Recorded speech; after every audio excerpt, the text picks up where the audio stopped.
습니다. 그리고 하나님을 믿기로 결단을 합니다. 그런데 왜 세상 속에서 우리가 잘 드러나지 않을까요? 내가 하는 일마다 좀 잘 풀려서 그 일을 통해 하나님께 영광을 돌리고 싶은 그런 마음들이 참 많이 있는데 그런 것들도 잘 일어나지 않는 것 같습니다. 그래서 우리가 기도도 하고 어쩔 때면 하나님께 떼를 쓰기도 하고 하나님을 향한 원망도 있습니다. 이런 갈등들이 하나님을 믿는 사람들의 의무이며 또 갈등이고 고통인 것 같습니다.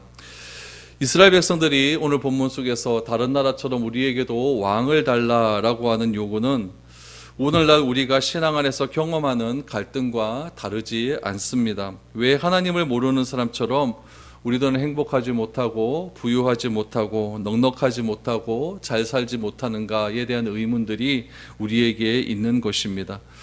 오늘 본문 말씀이 이러한 의문에 대한 대답을 우리에게 허락해 줍니다. 오늘 말씀을 통해서 하나님께서 우리가 이러한 시대 가운데 우리가 어떻게 살아가는 것이 이러한 갈등을 해결할 수 있는 비결인가를 한번 살펴보면서 오늘 말씀을 통한 그런 은혜를 같이 나눌 수 있기를 바랍니다.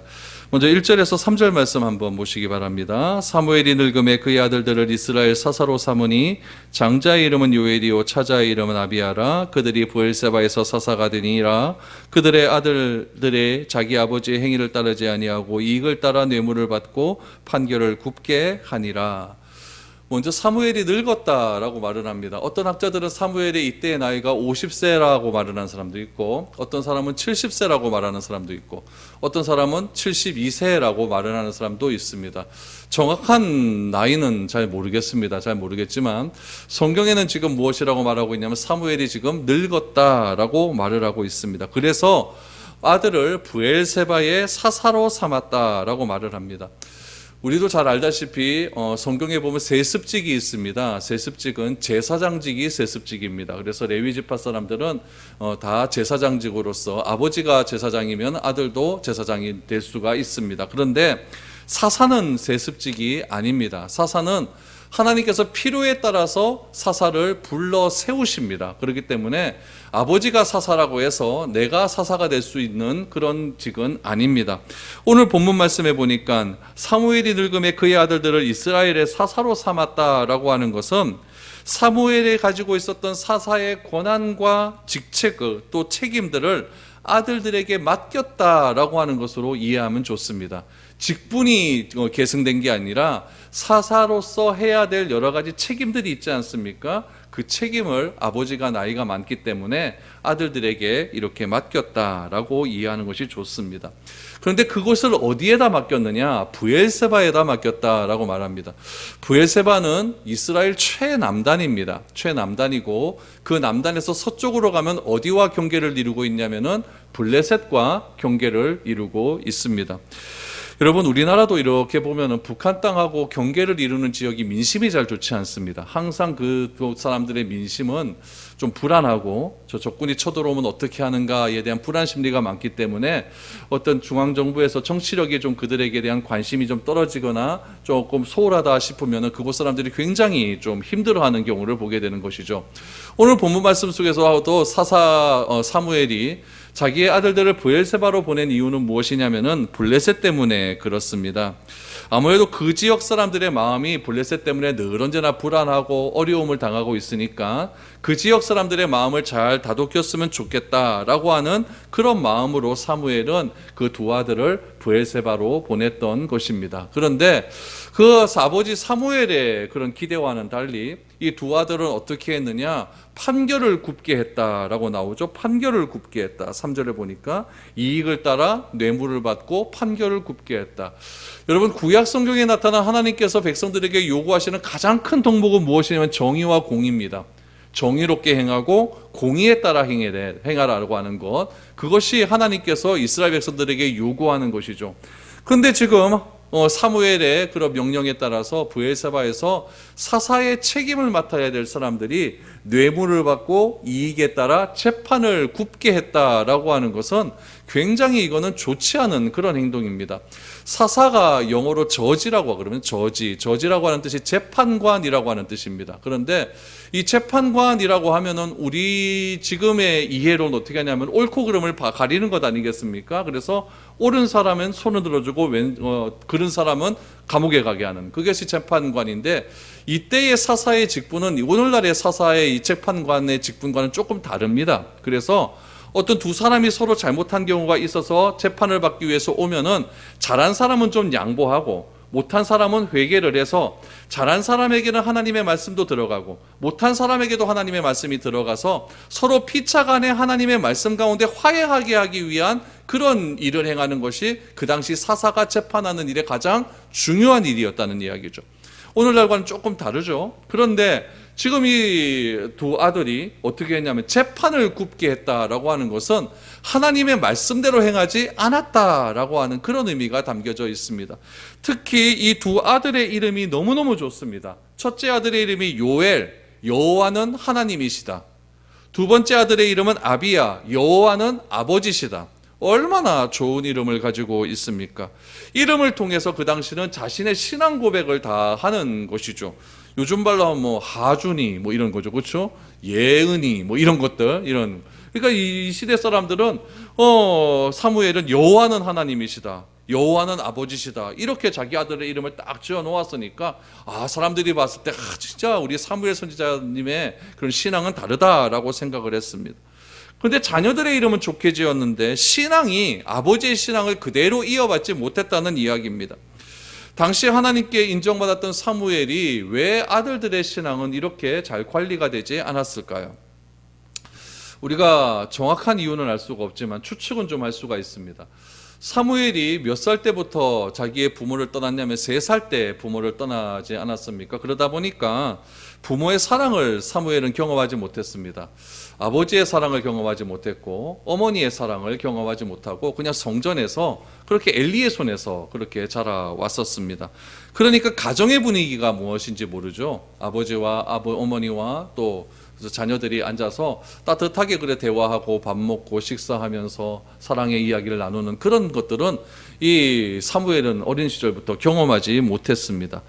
어쩌면 요엘과 아비야도 그럴 수 있다는 이야기입니다. 왜냐하면 사무엘의 삶은 우리 지난주에 보았던 것처럼 늘 언제나 순회하는 삶을 살았습니다. 어디를 순회했냐면은 베델로 순회했고 길갈로 순회했고 미스바로 늘 언제나 순회하는 그런 삶을 살았고, 그 순회가 끝나면 자기가 거주하는 거처인 라마의 언덕에 올라가서 그렇게 또 하나님께 제사 드리는 그런 삶을 살았고, 또 그렇게 또 살다가 또 조금 있으면 베델 길과 미스바로 순회하면서 이스라엘 중부지방을 다니면서 그렇게 사람들에게 복음을 증거하고 신방하고 그들의 말씀을 전하는 일에는 최선을 다했다는 이야기입니다. 그렇게 말씀을 전하는 일이 그의 삶의 전부다 보니까 아무래도 가정생활은 소홀할 수밖에 없었다는 이야기죠. 아버지와 아들 간의 그런 시간을 갖는 시간들이 너무나 적었다는 것을 우리는 알 수가 있습니다. 여러분, 우리도 요즘 보면 그런 경우 많이 있잖아요, 그렇죠? 위대한 목사님, 또 선교사님, 또 장로님들 자녀들이 잘못된 길로 가서 사고 치고 교회도 안 나오고 뭐 이런 경우 많이 볼 수 있지 않습니까? 여러분, 신앙의 집안에서 우리 집안에 무슨 선교사님이 있고 몇 대째 예수를 믿고 뭐 우리 집안에 목사님이 몇 명 있고 뭐 장로님이 몇 명 있고, 여러분 이거 별로 중요한 것이 아닙니다. 여러분, 자손이 다 신앙을 그렇게 전수받는 것이 아니라는 이야기죠. 저 성경에도 나오다시피 신앙은 여러분 혈통에 의해서 좌우되는 것이 아니라는 것입니다. 사무엘의 자녀들은 오히려 세상을 따라갈 수밖에 없었다는 것이죠. 신앙은 개별적으로 경험해야 되는 것이고 개별적으로 하나님의 은혜를 체험해야 되는 것이고, 그 일을 위해서 부모는 우리 자녀들이 개별적으로 우리 아이들이 하나님을 체험할 수 있도록 도와주는 역할을 잘 해야 되는데, 오로지 공적인 사역에만 열심을 내다 보니까 이 사무엘의 자녀들이 그만 삐뚤어 버리고 말았다라는 이야기죠. 이름만 그냥 여호와는 내 아버지시다, 여호와는 하나님이시다, 이름만 좋게 지어 넣었고 그냥 다 되는 것은 아니라는 이야기죠. 결국 사무엘은 자녀들이 공직을 점검하고 수행할 수 있는 능력이 있는지 없는지 그것조차도 파악이 되지 않았다는 이야기죠. 자녀들이 그냥 뇌물에 그냥 자기의 마음을 빼앗겼다라고 하는 것은 자녀들 마음 가운데 늘 언제나 돈에 대한 욕심이 많았고 중심이 바로 서 있지 않았고 하나님의 말씀이 그 가운데 들어가 있지 않았다는 것을 누구는 몰랐느냐? 아버지는 몰랐다라는 이야기죠. 그렇게 모르는 상황에서 브엘세바의 민심을 수습하라고 자식을 보내놨더니 결국 사고가 터지고 말았다는 이야기죠. 이런 사고들이 자꾸 터지게 되니까 사무엘의 아들들에 대한 사고가 자꾸 터지고 나니까 결국 이스라엘의 장로들이 모이기 시작을 합니다. 이래 갖고는 우리나라가 되지 않겠다라고 모여서 라마에 있는 사무엘에게 찾아갑니다. 4절과 5절 말씀을 보시죠. 이스라엘 모든 장로가 모여 라마에 있는 사무엘에게 나아가서 그에게 이르되 보소서 당신은 늙고 당신의 아들들은 당신의 행위를 따르지 아니하니 모든 나라와 같이 우리에게 왕을 세워 우리를 다스리게 하소서 한지라 라고 말합니다. 이스라엘의 장로들이 어디를 갔느냐? 지금 사무엘이 거주하고 있는 라마로 갔습니다. 여러분, 사무엘이 지금 라마에 거주해 있다라고 하는 것은 굉장히 중요한 의미가 있습니다. 무엇이 중요하냐면은 젊은 시절처럼 순회하지 못했다라는 이야기죠. 만약 사무엘이 순회할 수 있었다라고 한다면 자기 아들을 브엘세바로 보내지 않았을 것입니다. 나이도 늙고 거동하기도 힘들고 걸어다니기도 어렵고 또 조금만 다니면 몸도 피곤하고 이렇게 돼버리니까 사무엘이 젊었을 때처럼 순회하는 순회 사역을 하는 것이 아니라 그냥 라마에 있는 그 일이 더 많아졌다는 것을 뜻하고 있다는 이야기죠. 그래서 이스라엘 지파의 대표자들이 사무엘을 찾아서 어디로 갔느냐? 사무엘이 거주하고 있는 라마로 찾아갑니다. 라마로 찾아가서 몇 가지의 이유를 내죠. 첫 번째 이유는 뭐냐? 당신은 늙었다라는 이야기입니다. 당신은 늙었다. 참 안타깝지 않습니까? 이게 연세가 들어가고 또 나이가 들어감에 따라서 신앙적인 성숙함이 더욱더 커져가고 그래서 많은 사람들에게 덕을 끼치면 참 좋을 것 같은데 이게 연세가 들어감에 따라서 굉장히 좀 힘든 일들이 자꾸 발생하지 않습니까? 엘리사 사장도 나이가 늙으면서 눈이 흐려지고 하나님에 대한 말씀에 대한 그런 말씀도 희미해진 그런 일들이 있었고 거기에 대한 대안으로 지금 사무엘도 나오는데 사무엘도 말하는 것이 무엇이냐면은 당신은 늙었다. 또 하나 당신의 아들들을 데리고 우리가 이 나라를 보니까 도무지 이 나라가 제대로 될 것 같지 않다. 이 두 가지 이유를 댑니다. 그러면 여러분, 이스라엘 장로들이 사무엘에게 이러한 요청을 할 수 있는 그런 직위가 될 수 있는가? 여기 지난주에도 말씀에도 보면 사무엘이 나라를 다스렸다라고 말하지 않습니까? 그러면 나라를 다스리는 최고 통치권자들한테 좀 밑에 사람이 와가지고 당신 늙었으니까 더 이상 뭐 못합니다. 내려오이소. 뭐 이렇게 말하는 것 아니겠습니까? 이거 어떻게 보면 쿠데타를 일으킨 것 같이 굉장히 기분 나쁜 그런 상황이 있을 수도 있습니다. 그러나 그 시대의 이스라엘의 장로들의 권한은 굉장했습니다. 여러분, 블레셋과의 전쟁에서 실로에서 장막에 있는 법궤를 전쟁터로 가지고 가자라고 결정한 사람이 누굽니까? 장로들입니다. 그러니까 법궤를 옮길 수 있을 정도로 그렇게 그것을 결정하고 판단할 수 있는 능력이 있고 권력이 있는 사람이 누구였냐면은 이스라엘의 장로였다는 이야기죠. 법궤를 가지고 가보자라고 제시한 사람도 장로였고 그것을 그렇게 해보자라고 결정한 사람도 장로였다는 이야기죠. 당시 장로들은 지파의 대표적인 그런 어떤 대표성을 가지고 있었기 때문에 나라에 어려움이 있을 때는 그 지파의 장로들이 다 모아서 의견을 모아서 행할 수 있는 그런 권한들이 이스라엘의 장로들에게 있었다라는 이야기죠. 그래서 지금 사무엘에게 가가지고 우리도 다른 나라처럼 왕을 좀 뽑아보자라고 이렇게 요구를 할 수 있었던 것입니다. 그런데 문제는 무엇이냐면은 왕을 요구할 수 있습니다. 요구할 수 있는데 문제는 무엇이냐면은 그 앞에 말입니다. 모든 나라와 같이 이 말이 문제입니다. 왕을 요구할 수도 있고 사사로서 나라를 다스릴 수도 있는데 문제는 뭐냐면 모든 나라와 같이. 그러면은 기준이 무엇이 되냐면은 우리에게 왕을 주십시오라고 말하는 기준이 무엇이냐? 모든 나라라고 되는 거죠. 모든 나라가 기준이 되는 것이고 그 기준에 의해서 우리도 왕을 달라라고 하는 그런 논리가 지금 형성이 되는 것이죠. 이것이 왜 문제가 되냐면은 이스라엘은 그 지역의 많은 나라 중에 하나가 아닙니다. 많은 나라 중에 똑같은 나라가 아니라는 이야기예요. 하나님께서 이스라엘 백성들을 출애굽시킨 이유가 무엇이냐면은 모든 민족 중에서 만왕의 왕이신 하나님께 유일하게 예배할 수 있는 그런 민족을 만들겠다라고 하나님께서 결정하셨기 때문에 모든 민족 중에서 특별히 그 나라를 구별해서 세웠다는데 이스라엘의 출발점이 있다는 이야기입니다.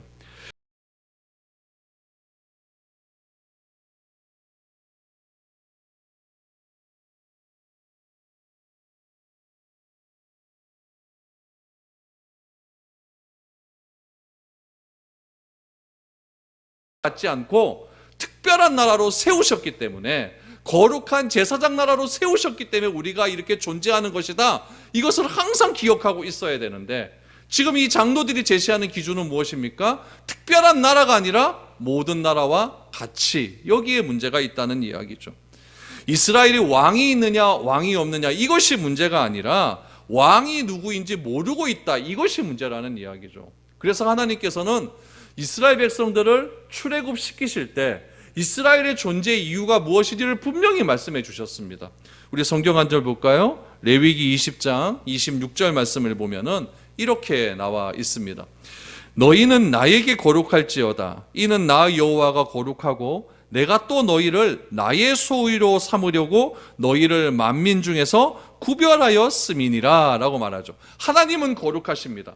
거룩하신 하나님께 나의 소유로 삼기 위해서 하나님은 어떻게 결정하셨느냐? 만민 중에서 구별하셨다라고 말을 하고 있습니다. 그러므로 이스라엘의 이스라엘됨은 어디에 있느냐? 하나님께서 모든 나라 중에서 우리를 구별하셨다. 이것을 절대 잊어버리면 안 된다는 이야기예요. 하나님께서 이스라엘을 출애굽시키시고 지금까지 가나안 땅을 주시고 인도하신 이유는 다른 이유가 있는 것이 아닙니다. 만민 중에서 구별하기 위함이다. 왜 구별하셨습니까? 나의 소유로 삼으시기 위하여. 이것을 절대 잊어버리면 안 된다는 이야기죠. 근데 이스라엘은 어떻게 하고 있습니까? 만민 중에서 구별되어야 될 이스라엘이 만민과 똑같이 되겠다, 이렇게 말하고 있는 것이죠. 이것이 잘못되었다는 이야기입니다. 이런 것은 여러분 무엇과 똑같으냐? 무엇을 기도해야 되는지 모르고 기도하는 것과 똑같은 이치입니다. 무엇을 구해야 하는지 모르고 쉬지 않고 기도해봐야 무슨 소용이 있겠습니까? 비설산에 이렇게 올라가면 여러분 돌멩이를 막 이렇게 쌓아놓은 게 있어요. 그 돌멩이 쌓으면서 그 사람들이 어떻게 생각하고 그 돌멩이를 쌓겠습니까? 우리 아들 잘 되게 해주십시오. 우리 아들 요번에 취직해야 됩니다. 우리 아들 좋은 대학 가야 됩니다. 우리 올 한 해는 건강하게 해주십시오. 그런 것들을 생각하는 마음으로 얼마나 정성을 다해서 그걸 하나 쌓았겠습니까? 하나 쌓았겠습니까? 우리의 기도도 혹시 그런 기도는 아니겠습니까? 우리도 기도하면서 하나님 우리 아들 잘 되게 해주십시오. 우리 아들 어떻게 돼야 됩니다. 여러분, 우리가 기도를 하는데 무엇을 기도해야 되고 무엇을 구하는지 모르고 구하고 기도한다면 그 돌 쌓는 붓과 다를 것이 무엇이 있냐는 이야기죠. 만민과 똑같아서는 아무런 의미가 없다는 이야기입니다. 그래서 예수님은, 제자들은 예수님께 말하죠. 예수님 우리가 어떻게 기도해야 됩니까? 어떻게 기도하는 것이 세상과 똑같지 않고 특별히 예수님의 제자로서 바른 기도이겠습니까? 라고 했더니 예수님께서 가르쳐 주시지 않습니까? 그것이 주기도문입니다. 주기도문. 주기도문은 그 당시에 사람들이 구했던 것과는 다른 기도문이었다는 이야기죠. 그래서 너희는 이렇게 기도해라 라고 말을 하고 있는 것 아닙니까?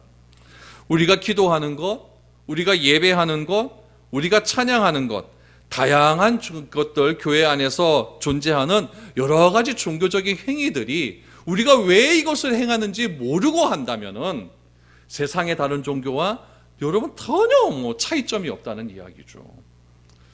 그래서 이스라엘 장로들이 왕을 요구하는 것은 무엇이냐? 우리가 구별되어야 될 민족인데 구별되지 않고 이제 우리는 모든 나라와 똑같아지겠다라고 하는 것이기 때문에 그것이 잘못되었다라는 이야기죠. 그러므로 그리스도인에게 있어서 가장 큰 위기는 무엇이냐면은 나의 출발점을 잊어버리는 것입니다. 내 뜻과 하나님의 뜻이 딱 부딪힙니다. 그런데 하나님의 뜻을 잊어버리는 것, 이것이 위기라는 이야기죠. 우리가 때를 따라서 가정생활하고 신앙생활하고 우리가 또 사회생활하고 여러 가지 또 우리 인생을 살아가면서 갑자기 큰 병에 걸렸어요. 그것도 우리의 위기일 수가 있었죠. 또 사업적으로 너무나 큰 어려움을 당합니다. 그것이 우리의 위기일 수도 있죠. 그러나 그것보다 더 큰 위기는 무엇이냐면은 하나님의 뜻을 분별하는 것조차 잊어버리는 것.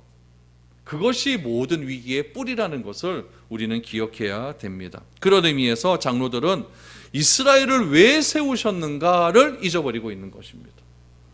우리가 왜 교회 다니고 교회가 되어야 되는 이유는 세상과 같아지라고 교회라고 우리를 불러주신 것 아니지 않습니까?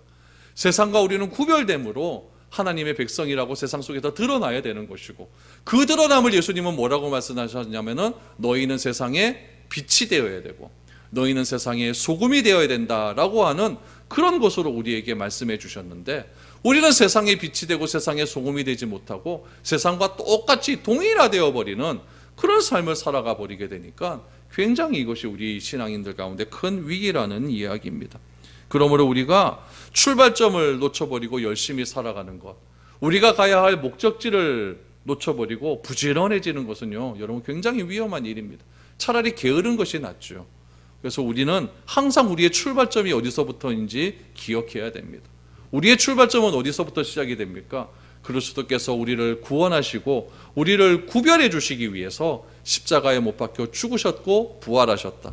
그리고 그분은 다시 이 세상에 오신다 라는 사실을 우리의 철저한 존재 이유로 삼고, 여기서부터 우리가 우리의 삶을 출발하는 것, 이것을 깨닫는 것이 이 세상의 위기를 극복하는 가장 첫 번째 비결임을 우리는 기억해야 됩니다.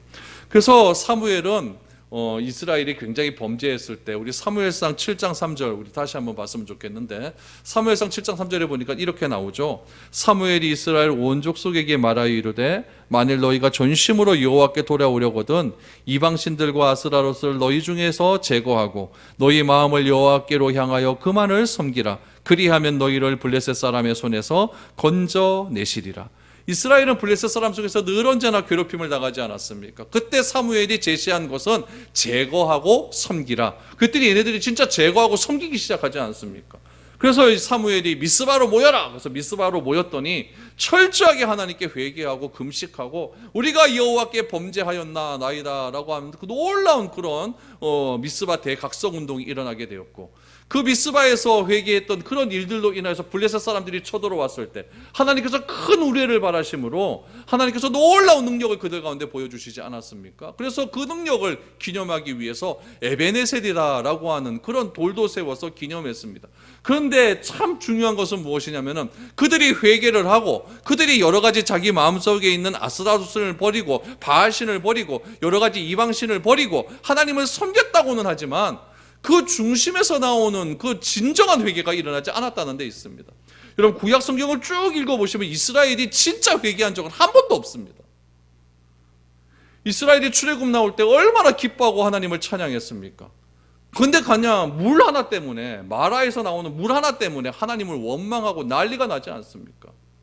먹을 것이 없다고 하나님을 향하여 불평하고 불만을 내리고 우리가 차라리 구원받지 못했던 이 애고복 상태로 돌아가는 것이 낫다라고 그렇게 원망하지 않습니까? 참된 회개가 일어나지 않으니까 광야의 1세대들은 다 죽어버리고 여호수아와 갈렙은 남고 다 죽어버리고, 여호수아 갈렙의 후손들이 이제 광야의 2세대들이 가나안 땅에 들어갔습니다. 그러나 그들조차도 가나안 사람들과 뒤섞이고 말면서 그렇게 또다시 하나님을 향하여 중심으로 회개하지 않고 그냥 겉으로만 회개하는 형식적인 신앙의 모습을 보이는 것을 우리는 보게 됩니다. 이스라엘은 출애굽 이후로 자신의 힘으로 전쟁에서 이겨본 적이 없습니다. 시내산 가기 쪽에 르비딤이라고 하는 곳이 있는데 르비딤에서 아말렉과 싸우지 않습니까? 어떻게 싸워 이깁니까? 모세가 산으로 아론과 훌을 데리고 가서 손을 들고 기도하니까 이기고 손을 들어 내리니까 지지 않습니까? 산 위에서는 아론과 훌이 손을 들어서 딱 기도하고 바치고 있고 밑에서도 누가 싸웁니까? 여호수아가 열심히 싸우는 거예요. 중요한 것은 무엇이냐? 전쟁의 승패는 열심히 싸우는 데도 있지만 하나님을 내가 얼마만큼 신뢰하느냐 거기에 달려있다는 이야기죠. 여러분 블레셋과 이스라엘은 쌍대가 되지 않는 민족입니다. 블레셋은 해양 민족이에요. 그래서 굉장히 전투를 잘하는 민족입니다. 이스라엘은 전쟁이라고는 해본 적이 없는 민족입니다. 이스라엘과 블레셋이 싸우면은 여러분 블레셋 민족들은 청동기를 가지고 철기를 가지고 싸웠는데 이스라엘은 뭐 갖고 싸운지 아십니까? 농사 짓던 괭이 들고 가서 싸웁니다. 누가 이기겠습니까? 이것은 틀림없이 이거는 블레셋이 마땅히 이기는 거예요. 그런데 하나님과 함께 하면은 항상 하나님께서 승리를 주셨다는 이야기죠. 다윗과 골리앗이 어떻게 싸움이 됩니까? 그런데 다윗이 이기지 않습니까? 이스라엘은 이 점을 놓치면 안 된다는 이야기죠. 우리는 세상을 어떻게 상대해야 되는지 늘 언제나 기억하고 있어야 된다는 이야기죠. 구원이 왜 필요합니까? 구원받은 백성은 우리는 어떻게 살아야 합니까? 구원받은 백성이 세상 속에서 세상의 기준과 어떻게 구별되어 살아가야 됩니까? 구원은 여러분 어떤 의미가 있냐면 세상 속에서의 구별이라고 하는 그런 뜻이 있습니다. 하나님은 우리를 세상 사람과 똑같은 가치를 가진 사람으로 선택하기 위해서 가치를 가진 사람으로 선택하기 위해서 우리를 그렇게 구원하지 않았습니다.